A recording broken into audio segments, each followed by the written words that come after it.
Welcome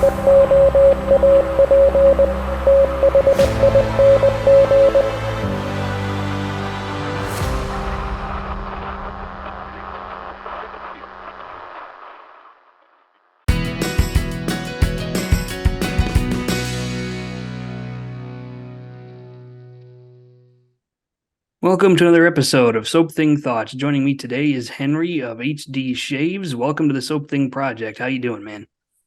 Doing great. Thanks so much for having me, Ben. Appreciate it. So you've been doing this thing that we all enjoy for a while, where you shave in front of a camera. I always ask everybody how that got started. How did you get into this sort of thing? Well, I have always looked to YouTube when it comes to my hobbies or even my profession in the case of being a musician. And so it didn't seem that far-fetched to start shaving in front of a camera, even though in the grand scheme of things it is a little bit strange. So I think I've been doing this now for 3.5 years. I think I'm coming up on 4 years in October of posting to my YouTube channel. And in the beginning, um, Michael Friedberg was my sort of idol, and he was actually the person that encouraged me to start. I remember feeling a little bit apprehensive about starting the channel, worried that I wouldn't have valid things to say because I was still relatively new to this way of shaving. I think I'd only been using a DE for maybe 6 months at that point. And so Michael was really my sort of mentor, and he was, why I got started basically. That's cool. How long have you been doing this? So I think I've been shaving with traditional shaving products for, I think I'm now at 4 years, and then I've had the channel for maybe 3.5. Okay, so you got started with the YouTubing like right away. Right.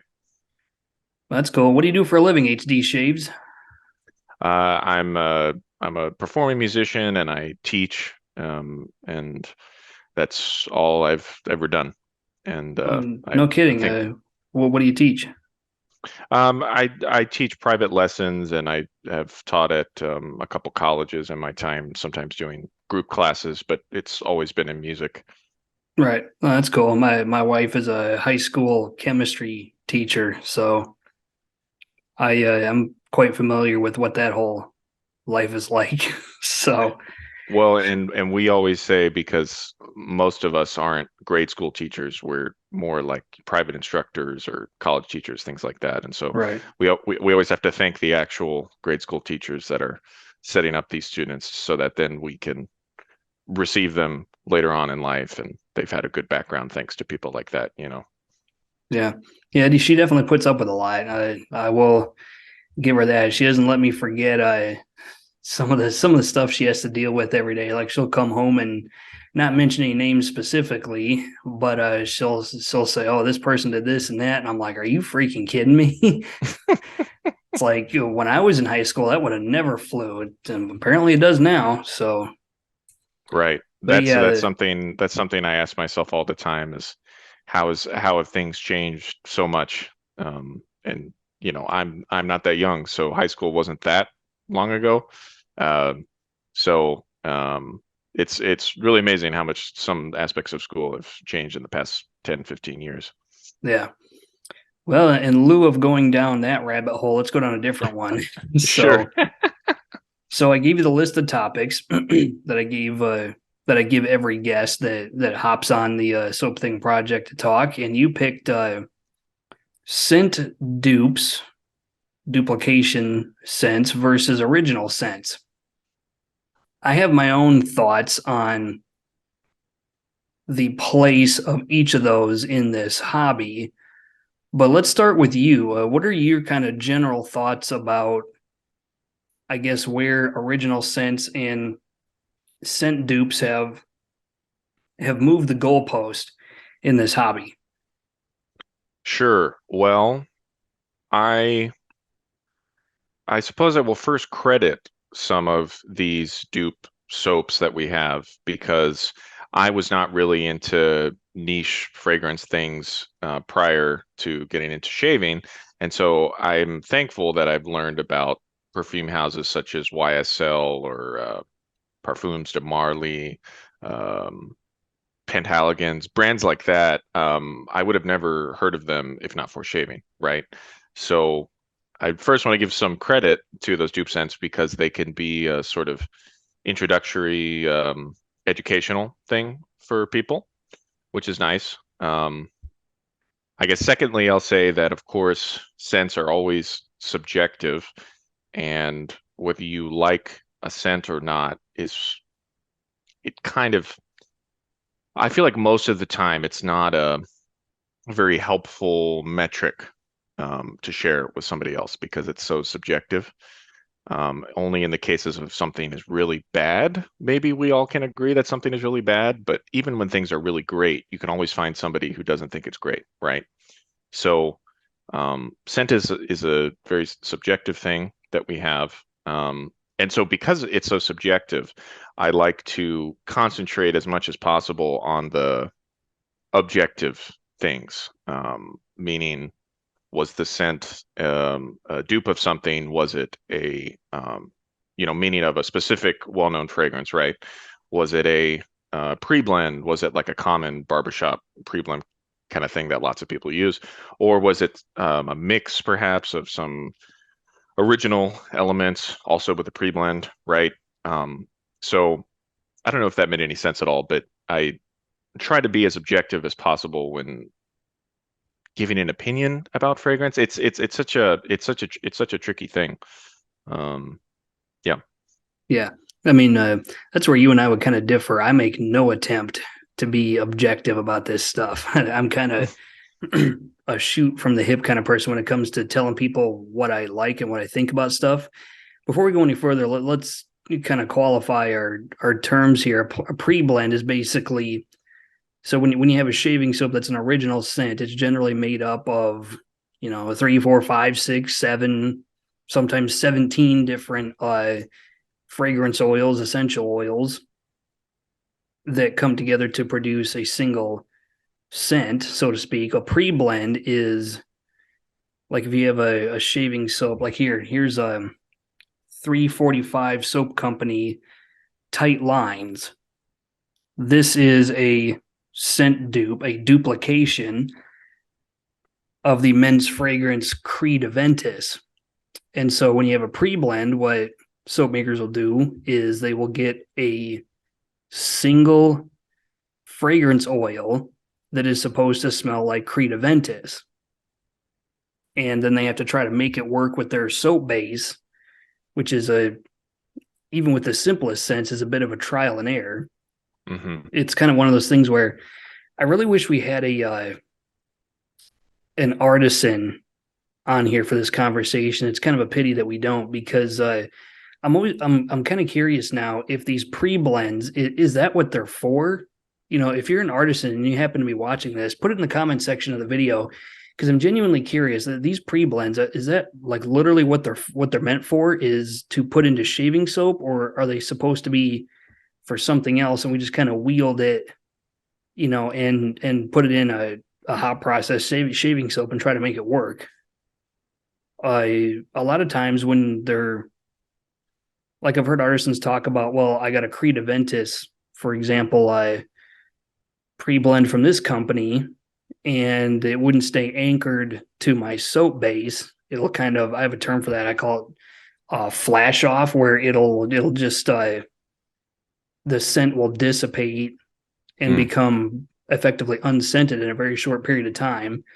And so they'll either have to add the scent oils during a different part of the soap making process, or they'll have to find a different vendor and get their hands on a different pre-blend that's more stable. right. So even with the most simple scents, it's still very much a trial and error. I'm sorry, what were Yes. you going to say? No, you're definitely correct that it would seem like most artisans have to do a trial and error if they're going to go for a common dupe like that one that you're mentioning. they might get lucky, and the first one that they try works well with their soap base, like you're saying, and it works well when you heat it up and things like that. But oftentimes they have to try two, three, four different versions, or sometimes it doesn't work, period, right? And I've heard of people of saying, yeah, I want to try this dupe in my soap, but I've tried a few different ones. It's still not working, so I'm going to wait and try again, you know, later on. I remember, um, have you ever tried anything by the now defunct Saliski soaps? No, I don't think I've actually ever heard of them, believe it or not. They're now just kind of in the bath soap business, as far as I understand. They had kind of a tumultuous time, I think, in the shaving world, but something that was good about what they did, in my opinion, was he would link on the like product page for if you're going to buy one of his soaps, he would link to the website where he bought the pre-blend. So you knew exactly where he was getting it from. And by clicking on those links, that's when I learned that, to circle back to something that you mentioned, a lot, I mean, I would guess that most of these people that sell these pre-blends, meaning the original supplier or whatever it's called, I would imagine most of it is not going into shave soap. It's going into bath soap. It's going into candles, things like that. So that can also be challenging, as you mentioned, because if they're in our thing, if they're doing a hot process, sometimes the heat will be an issue that they don't have if you put it into a bath soap or a candle or things like that. So, Right. Yeah, it's definitely a good question. Next time I have an artisan on who's a soap maker, I'll have to ask a few of these questions and follow up. mhm, Let's move on to another side of this. And I've touched on this briefly in other videos, but I think now is a good time to really focus on it more specifically. So, like for example, I got two shaving soaps right here. One is Sterling SB 129, uh-huh. and the other is Mike's Natural Soaps. If you can see that, and this one That's good is soap. is rose, patchouli, and cedarwood. Hmm. So I've got both of these right here. Now, when it comes to just the sheer enjoyability Hmm. of the scent, obviously I think this is a better scent. This is a scent dupe Hmm. of the men's fragrance Azaro Chrome, Okay. and it smells exactly like it. It's a great kind of aquatic, citrusy, aromatic. It's been around since the mid 1990s. Good stuff. And then this is just does it have essential oils in it? Yes, essential oils. So this is essential oils of rose, patchouli, and cedarwood, and Hmm. that's it. So this is just a kind of a spicy, woody rose scent. Yeah. So I guess where I'm going with this is, make no mistake, I think this is a better scent, Hmm. just from the scent quality and the enjoyability of the scent. But having said that, I have a lot more respect for Mm. this because it's not trying to mimic something else or be something else. It just is what it is. Sure. It's a kind of a peppery, kind of funky from the patchouli, rose woody scents. We're definitely rose forward, Hmm. but it's not trying to copy anything. It's trying to be a fairly simple floral scent, and I think we've gotten to where so many artisans are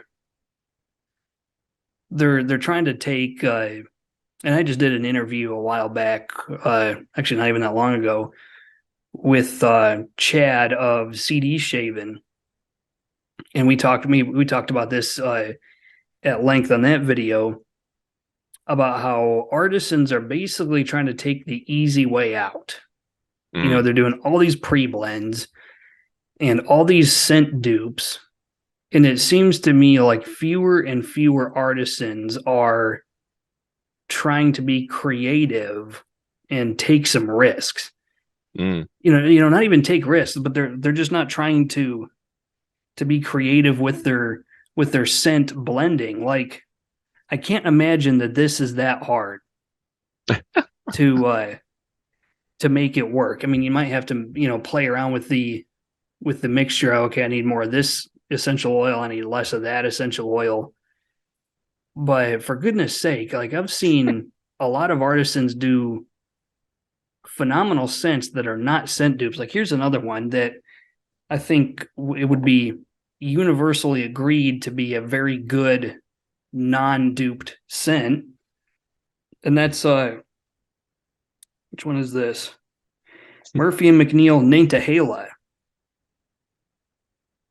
And this is kind of it's a really complex, uh herbaceous, citrus, woody sort of thing. It's a really complex scent with a lot of scent notes. But for goodness sake, they put the work in. You know, Right. they did the time and came out with a really really excellent scent. And this collaboration with this is Black Mountain Shaving, yeah, Black Mountain Shaving and Murphy and McNeil. Once you put something together like that, you take the time and the energy and yes, the money, and you can still come up with a banger scent. Now, as long as I've ever known this hobby to exist, there have been scent dupes. Like think of how old Sterling Executive Man and Sharp Dressed Man is. Those are some Sure. old scents that have been around for a while. Mm-hmm. So, but I seem to remember 4 or 5 years ago when I first got into this, there was a fraction of the amount of scent dupes that there is now. There Mm. was very few duplicated scents, and it was all like Tom Ford Tobacco Vanille, Creed Right. Aventus, Creed Green Irish Tweed. Mm-hmm. Now you're getting to where you have scent dupe shaving soaps that are duplicating a scent that nobody ever asked for. Like Right. you look at PAA, what is it, that Phoenix Artisan Accoutrement, that Vector scent, where it was duping Vector. Vicks Vapor Rub? Like who the hell asked for that? Like I'm just gonna come out and say it. Like, if you were like chomping at the bits, like private messaging Douglas Smythe, hey, I want a shaving soap that smells like Vicks Vapor Rub. I want you to identify yourself in the comment section of the video so I can thank you for moving mountains, because who the hell, I don't get it. I really don't. I mean, I'm sure it smells fine, but I want to know whose idea that was. You Right. know, Something I've heard people say over the years in regards to whether they like shave soap or aftershave or whatever is you may like the smell of Vicks Vapor Rub, let's say, but do you want to smell like that for hours? There's a there's a difference there. And sometimes I think people forget that when they go for some of these more exotic scents like that. yeah, exotic is a very polite way to put it. Sure, sure. Yeah, you would maybe have to ask an artisan who can be more objective, but I wonder if the prevalence, I mean, you sort of hinted at it, but why do you think Sterling, or all these other companies are making so many pre-blend dupe scents? Like, I mean, Why do I think they're doing it? sure. Because I had to have somebody else answer this question for me. And again, I'm going to refer people back to the the podcast with Chad of CD Shaving, because we again talked about this in great detail. The hobbyist crowd in the wet shaving space will just eat it up Right. because they're there are a lot of different hobbyist groups that focus on, all kinds of different things. You've got hobbyist groups that make music. Mm, You've got car enthusiasts, gun enthusiasts. You got people who collect stamps, all that sort of stuff. Like it or not, this hobbyist group is about smelling things.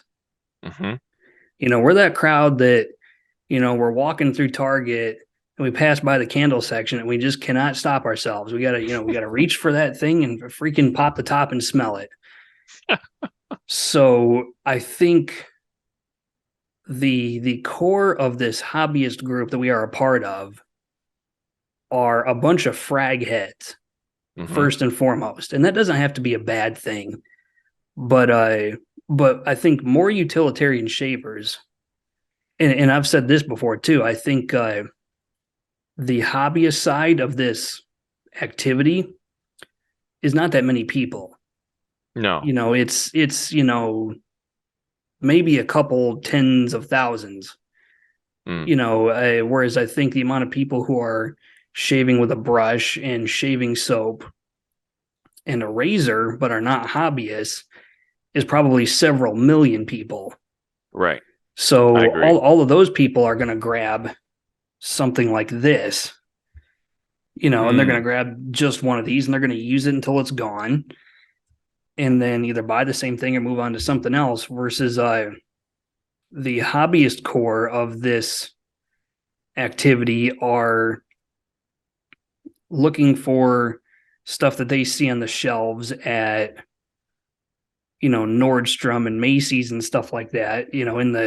In the fragrance section, they're looking at stuff from YSL and Dior and Dolce and Gabbana and stuff like that. And let's face it, a $20 puck of shaving soap is a lot less expensive way to get your foot in the door with those kind of fragrances. Like I tend to get my fragrances from Fragrance X or Fragrance Net because they're okay. gray market fragrances, so they're a lot cheaper.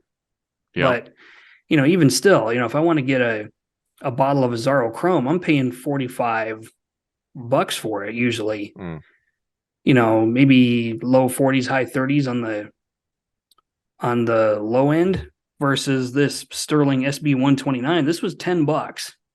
right. So, and I can play around with it too. It's not like something that I'm just going to spray on and go about my day. So I Mm, think the long answer to your question is that the reason these fragrance dupes are so popular is because the core of this hobbyist group are a bunch of frag heads at heart, and that's what they're looking for. I love that term, frag head. I was dabbling in being one myself maybe a couple years ago, and then I quickly decided, no, I can't possibly do this. Um, but yes, to answer my own question in a more direct way, I think these artisans keep putting out these scents because they sell and there's money in it. I mean, if Sterling is going, I mean, and I've heard Rod of Sterling talk about this specifically about a couple of the original scents that he's done. Um, if he's going to sell you the same tub of soap for whatever price it is now, maybe $15 since the price increase, which is still great. If he's going to sell you the same tub for the same price, why is he going to invest so much time and money potentially to do something original that people may not enjoy versus something that people are familiar with, like a popular fragrance that he doesn't have to spend the time on and he knows will sell, right? It's a, I mean, I see it in a much more kind of black and white way now than I used to. Right. Um, No, I to an extent I agree with you. Like I know why they do it because they're reacting to the market. They're kind yeah, of articulating their business in a way that's going to make money. yeah, But that doesn't mean I have to like it.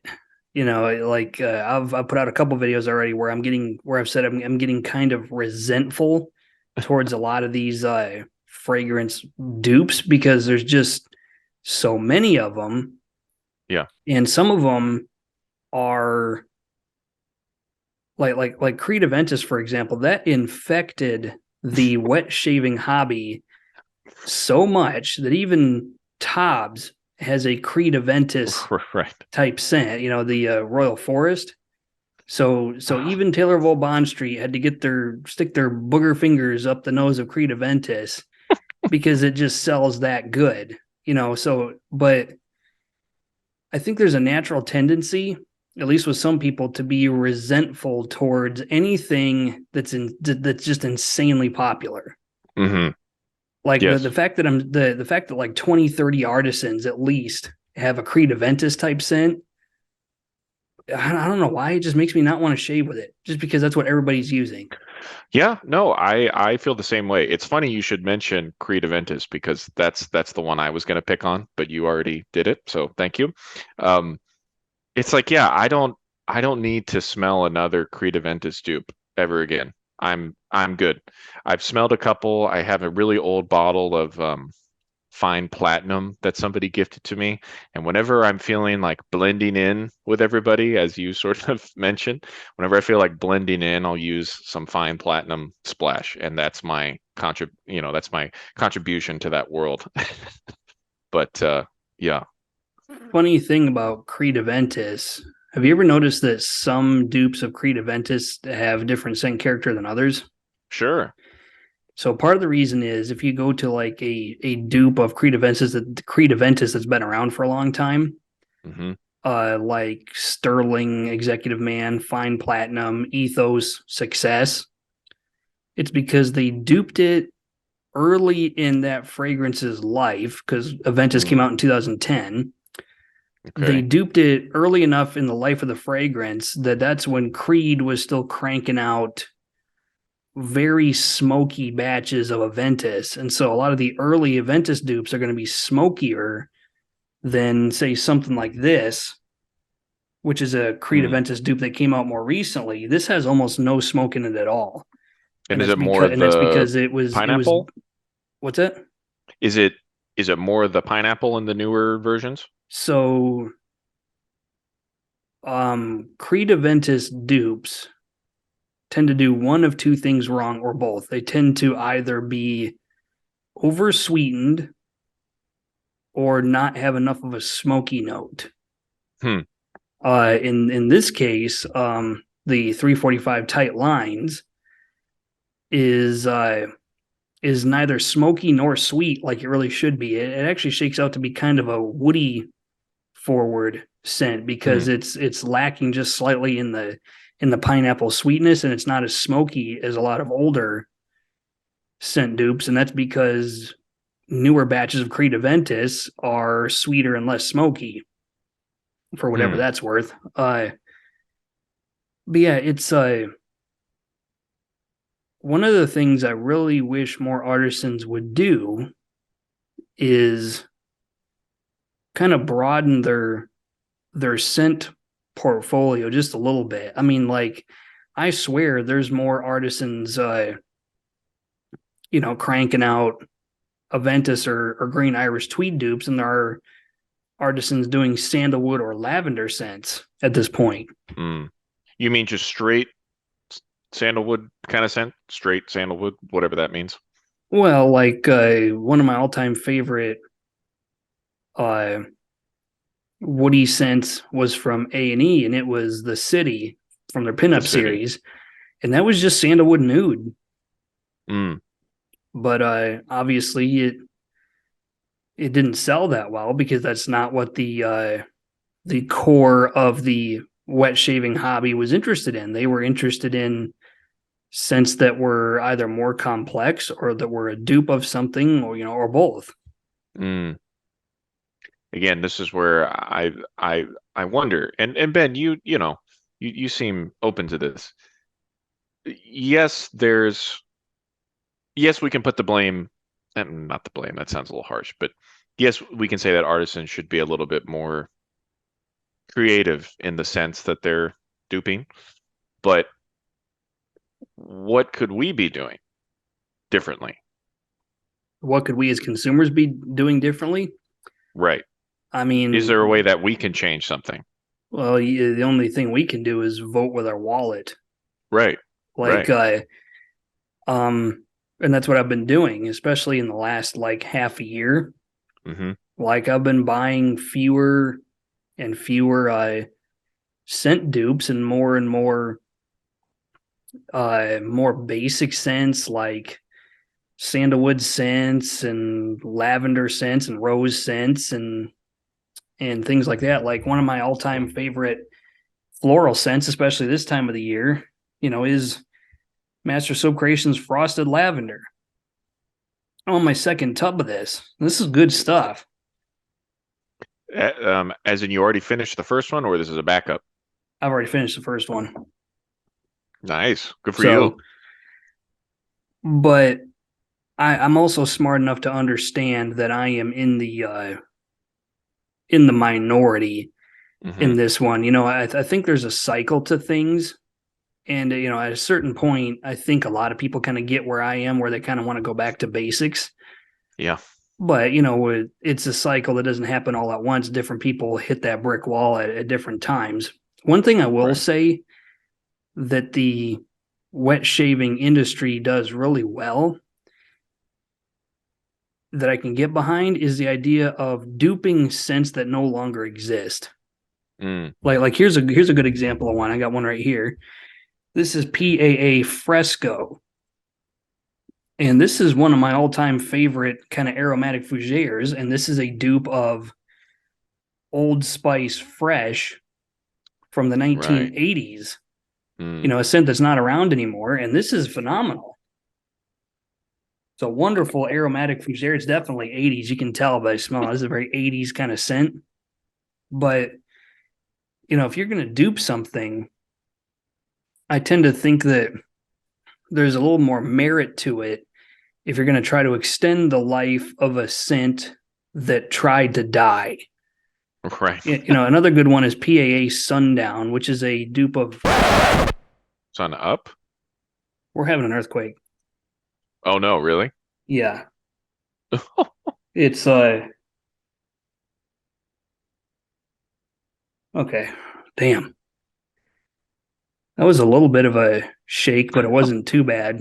Like just enough to feel. I was sitting there going, do I got to get up and get out of the house? I think I'm okay. You sure? Yeah, I'm good. It's done already. That was creepy. Okay. Now I lost my train of thought. Oh yeah, I was talking about PAA Sundown. That's a dupe of the Gillette Sun Up aftershave from the 1960s. And that scent was dead for a while. And then finally it was brought back by PAA, after being dead for decades and decades.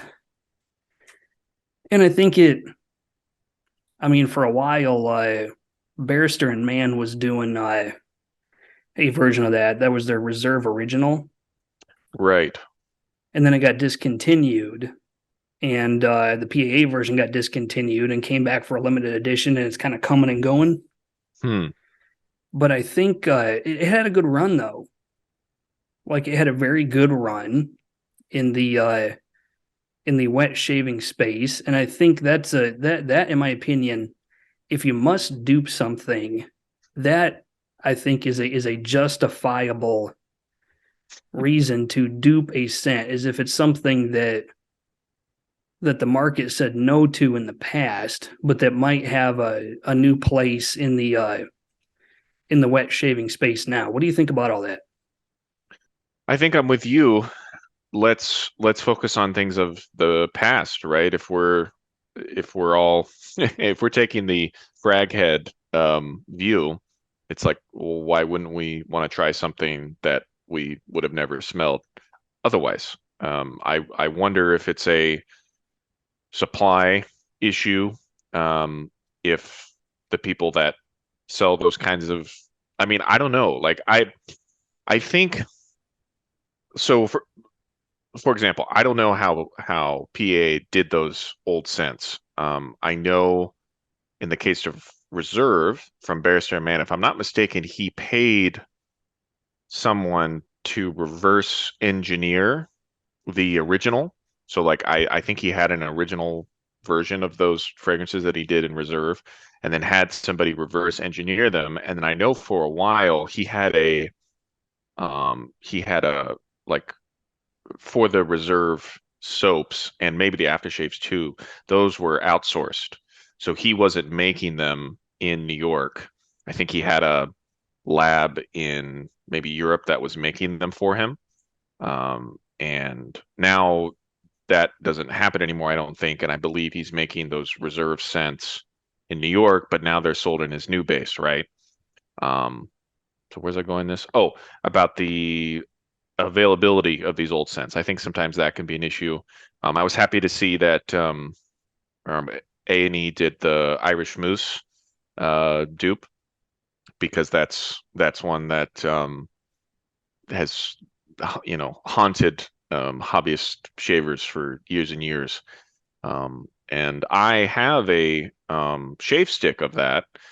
That's what they discontinued. You can still get the Splash and EDT now, but you can't get the original shave stick or soap anymore. But it's nice that he brought it back and you can buy it in sort of modern, versions of his soap base, his aftershave, and you're not stuck with like the commercial, you know, versions of that scent, right?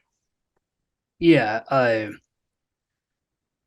So obviously, step one in order to be able to do that is you have to be able to get your hands on an original Hmm. scent. Like I know I think in the case of PAA, I've had a couple people who are very familiar with PAA tell me that PAA actually makes their own scent oils. Okay. They have an actual lab where they create their own scent oils, and if even half of that is true, then that's really impressive. But yeah, it obviously starts with you got to get your hands on a vintage bottle, and believe it or not, they're out there. Oh, sure. Like there if you go onto like eBay, there's all sorts of like vintage shaving soap and aftershave sets in scents that I didn't even know existed. Like there was a Gillette aftershave scent from the 60s that it was either called, I think it was called Aspen or something. It was a woody scent that I saw online recently. And I didn't even know that existed until I saw it. Like, and if somebody wanted to get their hands on that and try to, reverse engineer, that would be step one is you got to get your hands on the original in order to have something to reference. Right. I think the issue with that obviously is um, the technology, quote unquote, that is needed to reverse engineer it and then produce it. But I think really the larger issue is the quantity, is the money aspect.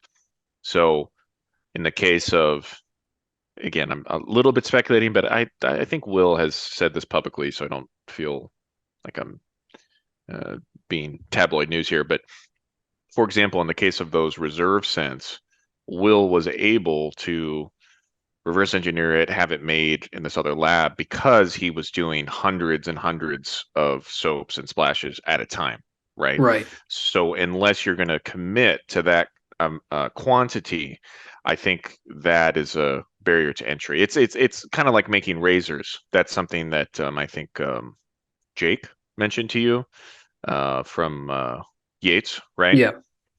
There's a barrier to entry when it comes to quantity, and of course, the more you order, then the cheaper it becomes per item, right? So, Yeah, that's true. So that's kind of the in order to really be able to afford that kind of engineering, you have to be a big name artisan, which I think there's only a handful of who can really pull that off. right. Most artisans don't have that kind of capital. No. They just don't, and I've seen, well, personally, I know some artisans whose name I won't mention that really ought to quit doing scent dupes because they're not good at it. Like Yeah. when it comes to scent dupes, they need to not quit their day job. Yeah. And I've talked to those artisans and I've given that feedback directly, and those artisans know who they are. Sure. That it's like, hey, your original scents are doing so much more for you than your scent dupes. It's like, and it seems like from those particular artisans, I'll get a scent dupe in the mail, and there was a bunch of them I got in a row where it's just like I can barely smell this. Mm, Like this is a 1 out of 5 on the sniffometer. It's like hell no. no. But then you go to one of their scents where it was just a couple 3 or 4 essential oils, and I open that up and it just diffuses throughout the whole room. Mm, So it's I think there's just to kind of close this up, I think there's a place for both of these categories in the wet shaving space, but I think it's safe to say that the majority of shaving soaps being made are inspired by something that came before it. right. And And even scents that are original scents, they're not like this rose scent right here, is not going to smell much different than the next rose scent. So mm, how original really is it? sure. So, but I don't know. There comes a point where when when everybody is just doing the same tired old scents, like I got to give credit to some artisans because they're actually doing really interesting scent dupes of kind of obscure fragrances. Like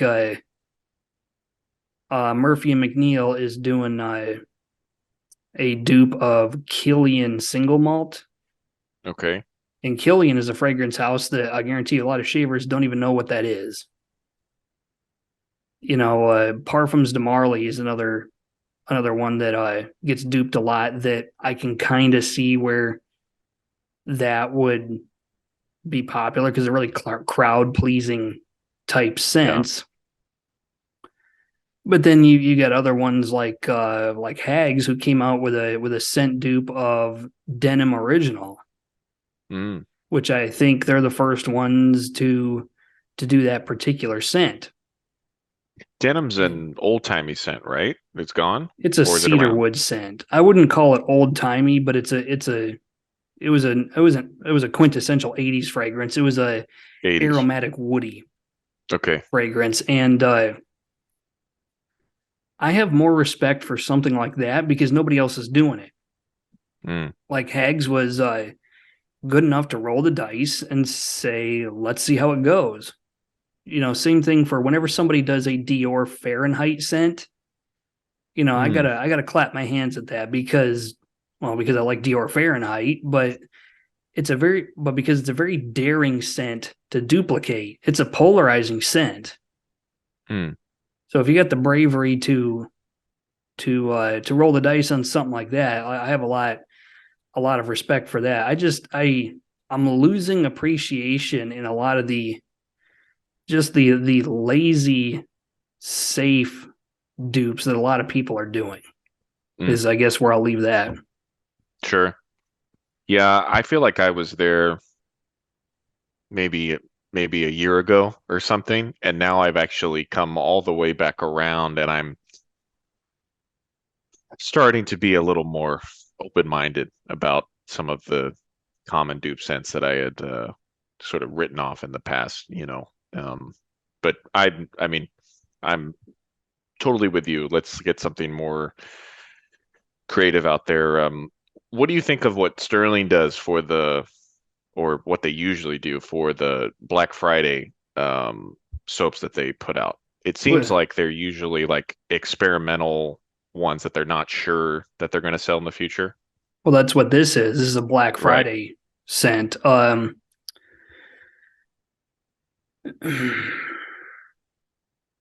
me put it to you this way. This is a 3 ounce Black Friday scent, right? Mm-hmm. This should have been a 5.8 ounce general release. Okay. Like this is Azaro Chrome, one of the most well-known citrus aquatic scents on the market, designer fragrance. There is no reason that this needed to be a kind of, dip your toes in the water and see how Trial. cold it is Mm-hmm. kind of scent. Mm-hmm. Like this just should have been a full-size general release. And so what this tells me is that Sterling is afraid to just full send it. Mm.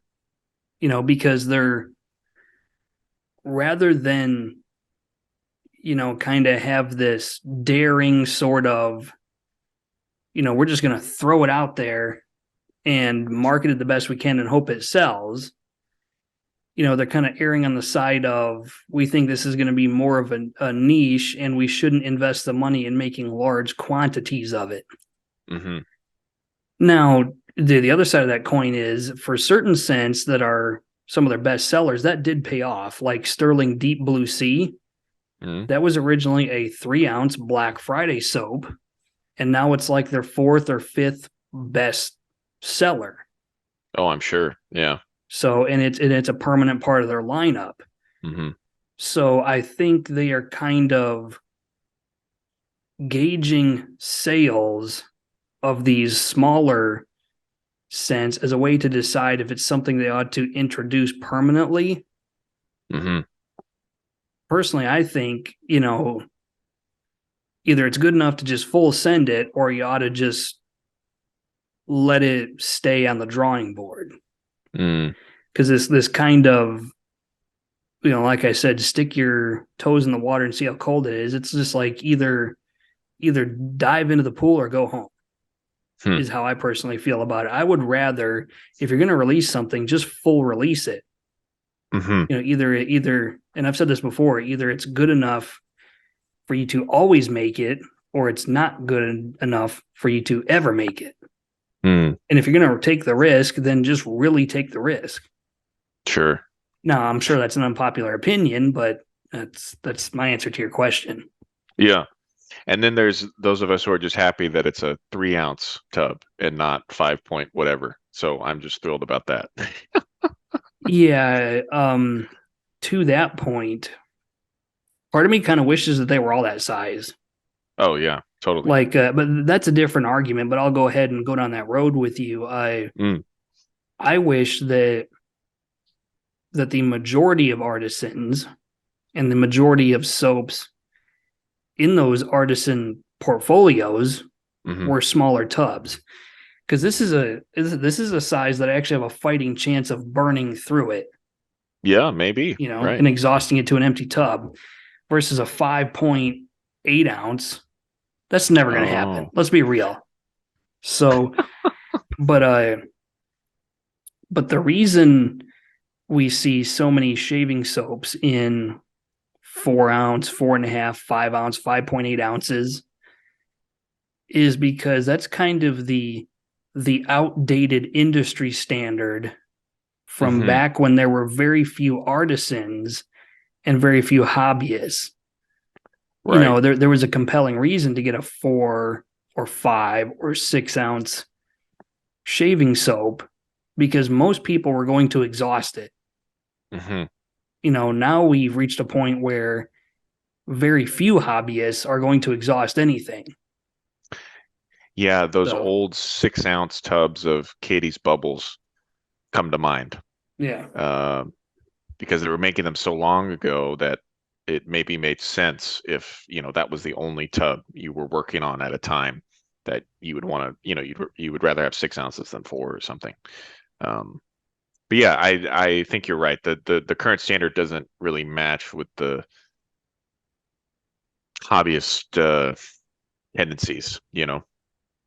The willingness to have 150 or 200 shaving soaps. I think most every hobbyist would benefit from those 200 pucks being a lot smaller. Right. Right. So even if it's just for the sake of taking up less space. Mm-hmm. So because these 4-ounce pucks are taking up a lot of my closet. Do you know how many tubs you have? I have. I'm counting off the top of my head. I know exactly how many tubs I have back in the States. I'm Okay. less sure about how many tubs I have in the other room over there. It's not nearly as big of a collection as back in the States. I'd say altogether, probably in the neighborhood of between 160 and 170. Okay. And you're just counting soaps there. Yeah. Okay. I have fewer quite a few fewer aftershaves because I will tend to seek out aftershaves that can be paired with multiple scents. Hmm. Like I can take 5, 6, 7, 8 different sandalwood forward scents. Mm-hmm. That's either just straight sandalwood or at the very least it's sandalwood dominant, and I'll just pair it with Perez or red. Right. The only time I will tend to buy matching aftershaves is if it's a brutally specific scent that I could not bear to pair with a generic aftershave. Mm-hmm. But most of my scents have what I would call a generic aftershave, where it's a vaguely similar scent that complements the soap, but often isn't very close to being the same scent. Right. Yeah, that's something I wish I would have done differently in the beginning, was go for more kind of generic's the wrong word, but more, let's say, Universal. universal aftershaves. I have, and that's the thing now is now, you know, 2, 3 years later after buying some of these very specific complex aftershaves, I don't use them that much because I can only use them with a certain number of soaps, right? So I wish I had a little more Paresso red and Paresso green in my aftershave ensemble, if you will. Yeah, I mean, one of the smartest things you can do financially is if you have a lot of citrus forward scents, Hmm. get you the Mearsal lemon aftershave, and you can pair that with all sorts of different citrus forward scents. Right. And I often do that. Um, I have a surface level respect for people who think they have to have matching aftershaves. Mm. On some level, I think it's silly, but on the other hand, it's like, yeah, okay, I get it. Yep. But historically, almost no soap had a matching aftershave. Like Aqua Velva and Williams Mug were made by the same company, and they don't smell anything like each other. No. Right. The Menon shaving cream in a tube smelled nothing like Menon skin bracer. Mm. So, and they were marketed and intended to be used in conjunction with each other. Together. Hmm. So I tend to adopt that philosophy for the most part. Like I said, it had to be a really specific scent for me to think I have to have a matching aftershave. Otherwise, I'm happy to pair it with something that is complementary but not exactly the same. Mm. Yes, that's a good point that history can sort of teach us that these scents are supposed to be compatible but not the same, right? And that's something, once again, it's something I wish I would have done differently in the beginning of my acquisitions, buying fewer matching sets and buying more things that just worked well. Because, now it's funny, I find myself, I'll use some soap that I bought years ago and I own the matching aftershave, but I don't even want to use the matching one anymore because I'd rather pick something else to go with it, right? Um, so it's sort of a weird position to be in. Yeah, well, it doesn't help that there's so much pressure on artisans to release matching splashes. Like whenever you have a soap company that puts out a new soap, the first thing people demand is like, where's the splash? Where's the splash? Where's the splash? And so if you don't release a splash, you're pretty much a pariah. Hmm. Like you're going to stick out like a sore thumb and not in a good way. Personally, I wish it weren't like that, but I Mm. understand the desire for a lot of people that it's just like, well, if I like the soap scent that much, then why would I not get the matching splash? Um, Something else that I've never quite understood, and everybody has their different opinions, but a lot of people will like justify it by saying that it's like, well, this aftershave lasts 5, 6 hours on my skin, so I'm going to get the matching splash and then I can wear it all day. Hmm. I have literally never put an aftershave on that lasted more than an hour or two on my skin. Hmm.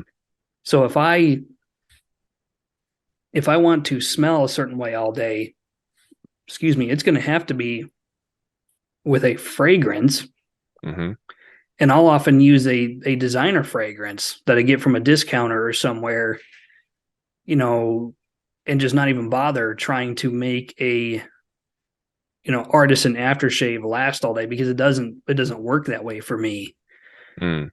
So I personally I won't even tend to get artisan made fragrances, because I've noticed that too many of them that I've bought also don't last that long. They last like 2 hours on my skin and they're gone. Mm. Now other people have had more luck, but unfortunately my luck has been not so great in that space. But you mentioned the good point that it's perhaps unrealistic to expect something like a aftershave to last hours and hours.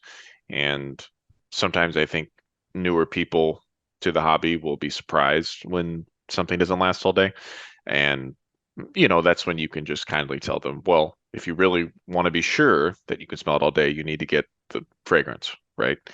And I tend to think of my sort of routine that way now. I definitely don't want the soap to last very long. The aftershave I only want to last, I don't know, an hour or two. And then usually the way that my day goes, I'll put on the aftershave and then I'm able to stay at home and work and then I put on the fragrance later, right? So I'm rarely one of those people that does soap, aftershave, fragrance all back to back to back. Right. And yeah. One of the things that I think is lost on a lot of people in this community is or this hobbyist group. I'm trying to use the word community less often. Is the fact that your shaving routine, as far as scent, was never supposed to last you all day. Uh-huh. That is supposed to be a process that smells good as you're doing it. Hmm. And then once you leave the bathroom, it's supposed to be over. Yeah, That's kind right. of that was always the mandate of shaving soaps and aftershaves, is that they were just supposed to smell good in that moment to make it enjoyable to do that activity that people would otherwise dread. It was Mm, never supposed to be a scent that lingers on your skin for 5, 6, 7, 8 hours. mm. That's a great point. And it also, it begs the question of how we got to this point. And I think it's sort of similar to the bigger is better thing of this aftershave is better because it smells stronger or lasts longer or things of that nature. But maybe that isn't necessarily true, right? Well, I think we actually do have a fair amount of artisan aftershaves that are knocking on the door of designer fragrances as far as longevity and projection. Mm, And so I think that's part of it. Another part of it, it goes back to the whole, frag head thing. It's like, if a lot of people have just resigned themselves to, if I'm gonna smell like this in the bathroom while I'm shaving, then I want to smell like this all day long. Like it's just this desire to, I don't know. I mean, it's kind of creepy when you think about it, but a lot of people just have this like relentless desire to just smell themselves all day long. You know what I mean? Like, yeah. and that's not unique to the shaving community. That's the same thing in the fragrance community, or the fragrance hobby. Is not so different than the shaving hobby. Yeah, I think that's what's driving this huge demand for stuff like that. Is one is our ability to create long lasting scents has gotten better, and that Definitely. has sort of opened up a segment of the market that we didn't know was there. Mm. It's kind of like the smartphone, how they kind of just pushed it out and we didn't know we needed it until it was there. It's kind of the same concept. Oh man, I like that. That's a good comparison. Whew. So I'm gonna have to think about that today. Maybe Yeah. have a hot cup of coffee and ponder that, looking out the Yeah. window. I had to take a minute and ponder that before I said it to make sure it came out right. Yeah, But no, I mean, yeah, that's that's that's something. Um, well, we veered off the path slightly, but I wonder how we can circle it back and put a bow on it, you know? well, the original topic was scent dupes versus original scents. Look, um, I've stated this already. Everybody knows my opinion. I think there are too many artisans taking the easy way out when they really ought to be more creative in the sense of either making more original scents than they do, or if you're going to dupe something interesting. Good. Because so many artisans are duping all the same stuff: Aventus, Green Irish Tweed, uh, Tom Ford Tobacco Vanille, Dior Sauvage. It's Mm, just Blue de Chanel. It's like, come on.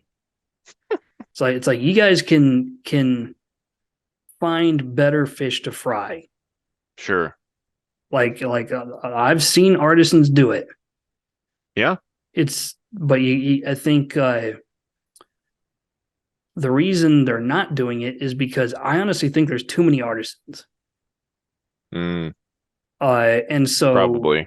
and so I think there's so many artisans that are just riding on the edge of insolvency that they feel like if they want to continue to exist, that they're gonna have to just make all the same sense that everybody else is making because that's what sells. Too many artisans don't have room to experiment because they're riding right on the edge of having to go out of business. Mm, And that's why already this year you've seen so many artisans do that, is they gotten to where there's too many artisans and they can't compete anymore. They mm. just can't cut it. Whereas 5 years ago, maybe they would have been able to. It's a good point. It's not an easy business, especially like we're alluding to earlier, especially if you're not doing it on a big scale. You know, the you're just not going to have the margins, right?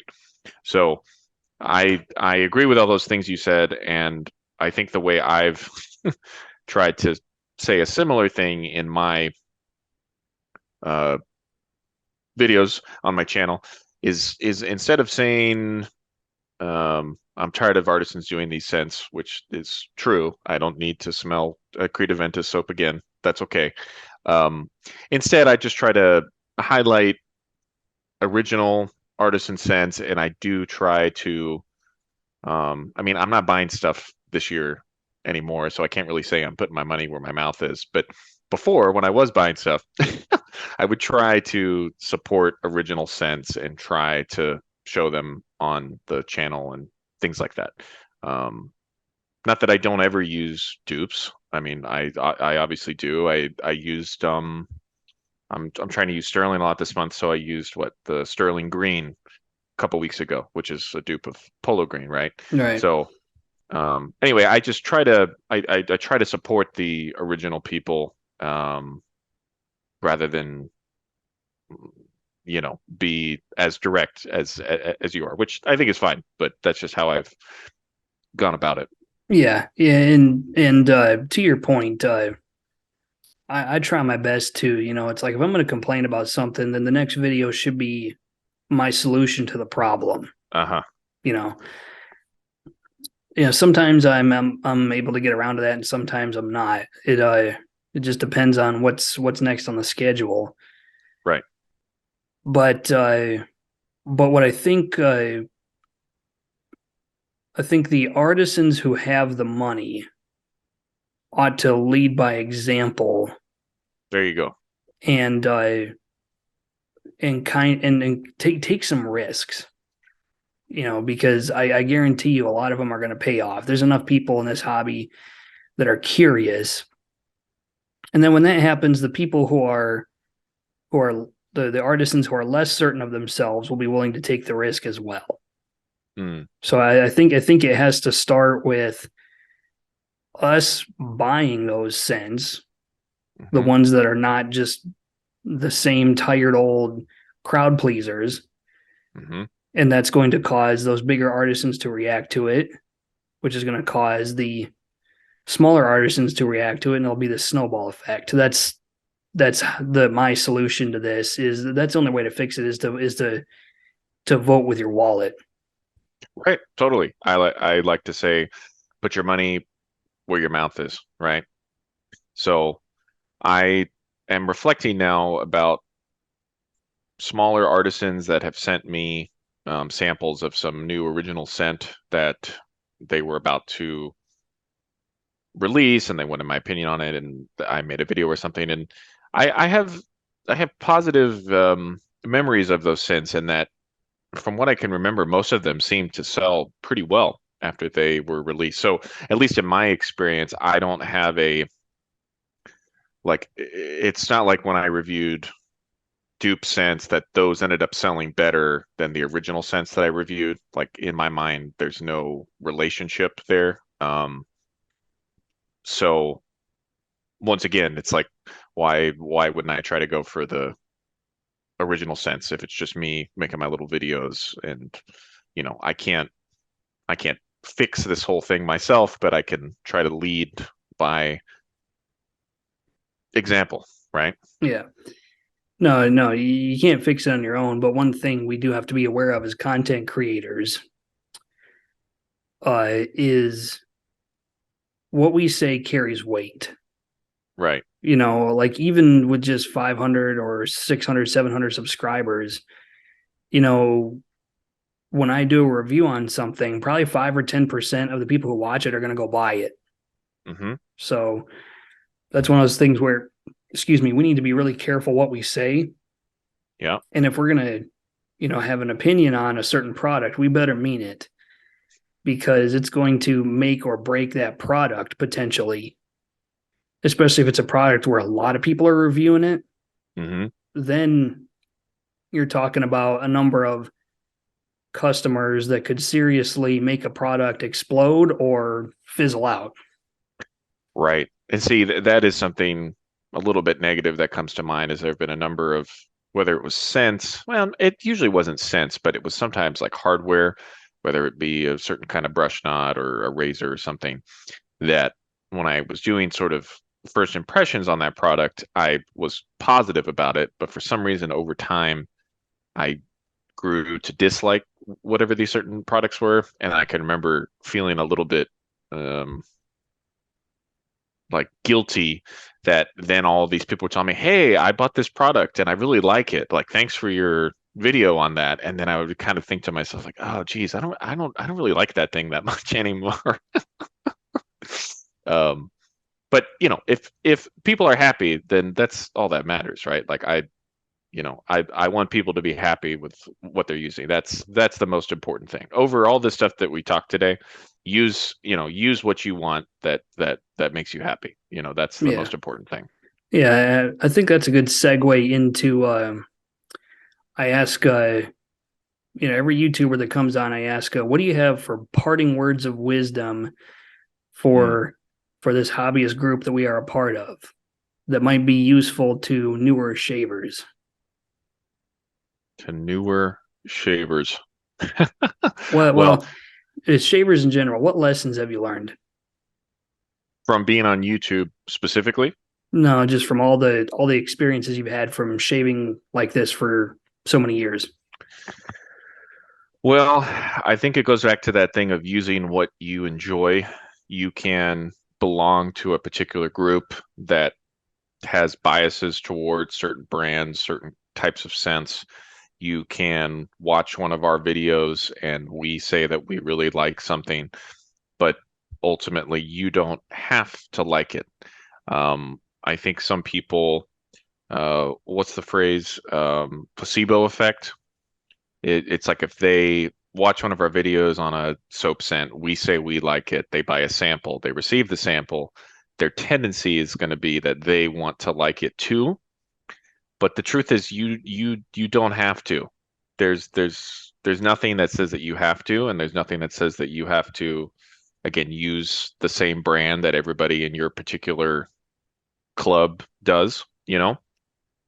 And that can take time. I know it took time for me to not just go with the crowd. Going with the crowd is helpful in the beginning, maybe, but as time goes on, I encourage people to do like product soul searching. Right. Um, Don't be afraid to be vocal about things you don't like. right, right, and even to go further in, this thing about drinking coffee, looking out the window. Um, Ask yourself about some of the products that you really really like in your collection, right? Like your favorite brush, favorite razor, things like that. Look at it and think, why do I like this? Do I like it because it actually functions in the best way possible? Like, is it the smoothest razor that you've ever tried, and that's why you love it? Or do you love it because you really like the person that makes it? Or do you like it because your friend told you to buy it and it's his favorite razor too? Like, that's something I've found myself doing more over the years. Right. Um, Do you like it because you have ADD and it's a shiny thing?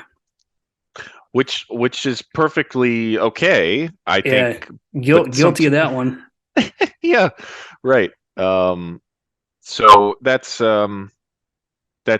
maybe my parting thing is to not be afraid to do a little bit of self-reflection. This is getting very deep now. Yeah. Well, reflection is good in many aspects of life. In order to keep yourself grounded, sometimes you have to back up mentally and Hmm. reflect. Yeah. So this is just a good excuse for us to come out and say that reflection is good. Good. Yeah. I did not think that would be one of the lines uttered in this conversation, but that's a good one. Yeah, that's good enough for me. Well, Henry, I want to thank you for coming on the show. It's been a pleasure. As much as I would love to sit here and talk to you till the cows come home to graze, we don't want this video to be too long. Right. So, but you are definitely welcome on the show again in the future. I will go ahead and put HD Shaves info at the bottom in the description of the video. You should have seen his card at the beginning of the video, so go ahead and backtrack and click on that if you want to. It'll take you right to his channel. I want to thank you for coming on. It's been a pleasure. I hope everybody enjoyed this particular discussion. And until next time, this is Soap Thing telling you, shave like you mean it. Thanks for watching. Thanks, everybody. Thank you, Ben.